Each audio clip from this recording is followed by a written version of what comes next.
నీకు ఎంతమంది పిల్లలు? నాకు నలుగురు సార్. నువ్వు ఏం చేస్తుంటావు? నేను ఏం చేస్తాను, కూలి ఉంటే కూలి బాతాలు పిండుకుంటాను సార్. ఎంత సంపాదిస్తావు? మాకు 100 రూపాయలు ఇస్తాను సార్, పనికి పోతాను ఆడవాళ్ళకి. ఇంట్లో ఏమేమి సమస్యలు ఉన్నాయి? ఇంట్లో ఏం సమస్యలు ఉన్నాయంటే మేము 100 రూపాయలు తెచ్చుకుంటే 25 రూపాయలు కిలో నౌకలు అవి తెచ్చుకొని వంతన కూరగాయలు పచ్చిమిరకాయలు అని ఎండుమిరకాయలు తీసుకొని పచ్చడి అవి చేసుకుంటాం సార్. డబ్బులు లేనప్పుడు ఏం చేస్తారు? అవి లేనప్పుడు గమ్ముకుంటాం సార్. చెప్పుకోం, ఒకరికి అన్నానికి లేదని కూడా చెప్పుకోం సార్ మేము. మరి మీకు భూములు అవి ఏం లేవా? మా భూములు లేదు సార్. ఏమేమి పనులు చేస్తాను? మేము ఏం పనులు చేస్తామంటే చేపలు జల్లుకొని అంటే 10 రూపాయల లెక్కన కేజీ బియ్యానికి అమ్ముకుంటాం. 10 రూపాయల లెక్కన ఒక ఈస అట్ట జల్లలు అమ్ముకొని పైలేట్లు అమ్ముకొని తెచ్చుకుంటాం సార్ మేము.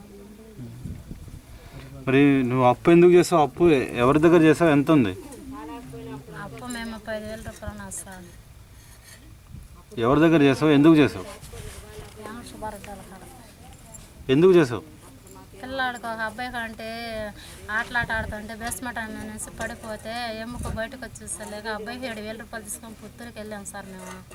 మళ్ళీ మా ఆయనకి అంటే పొలంలోకి మేము వేటకు చికారకని వెళ్తుంటే అక్కడ పెద్ద పెంచుడు ఉంటే కట్ చేసింది సార్. ఆయనకు ఒక 25,000 రూపాయలు ఇచ్చాను సార్. పెద్ద పెంచుడికి వచ్చింది మా ఆయన. మరి అప్పు ఎలా తీరుస్తావు? ఇంకా తెరవాలంటే తెరవలేదు సార్. వాళ్ళు 100 రూపాయల లెక్కన కూలీలు ఇస్తున్నా, కూలీ లెక్కన పోయి తీర్చుకుంటాను.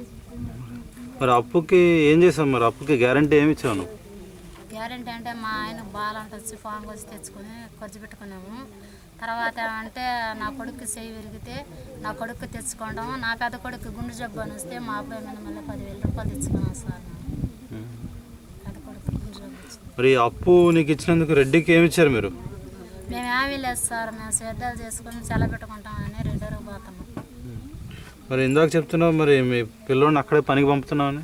అబ్బాయిని కూడా బర్రెల కాడ పెట్టాను సార్. అబ్బాయి మీద కాడ తెచ్చుకున్నాం డబ్బులు. ఎందుకు పెట్టావు బర్రెల దగ్గర? బర్రెల కాడ ఎందుకు పెట్టామంటే పిల్లలు అంతా గిన్నెల మీద పోయి కలగల సీలు పెడతారు, తేళ్ళు పాములు గురి చేస్తే మళ్ళీ మేము బాధలు పడి అప్పులు పాలవుతామని అటు రెడరిళ్ళ కాడ పెడితే ఆ బర్రెల కాడ ఉండి అట బర్రెలకు పోయి ఆ కట్ల మీద పెట్టుకుని అంటారు. సేకుండా కుదురుగా ఉండి వస్తారని ఆ భయం మీద రెడరింటి కాడ పెట్టాను సార్ మేము. ఏ రెడ్డి దగ్గర పెట్టావు? వజ్జలు మొదలెడ్డి. అంటే నువ్వు ఏ రెడ్డి దగ్గర డబ్బులు తీసుకున్నావు? ఆ రెడ్డి దగ్గర పెట్టావా? నేను పెడతాను. ఎందుకు ఆ రెడ్డి దగ్గర పెట్టావు? ఆ రెడ్డి దగ్గర అంటే ఏదన్నా అవసరంగా ఏదైనా బాలంటే వస్తే మన 10 రూపాయలు ఇచ్చేవాళ్ళు లేరు ఎక్కడ. మా పిల్లకాలం పెట్టుకొని మేము చేద్దాలు గురించి చేస్తాను. ఏదైనా బాలంటే ఉన్నప్పుడు వాళ్ళు 10 రూపాయలు ఇస్తారు, అందువల్ల పెట్టుకున్నాను. ఏం చేస్తావు అంటే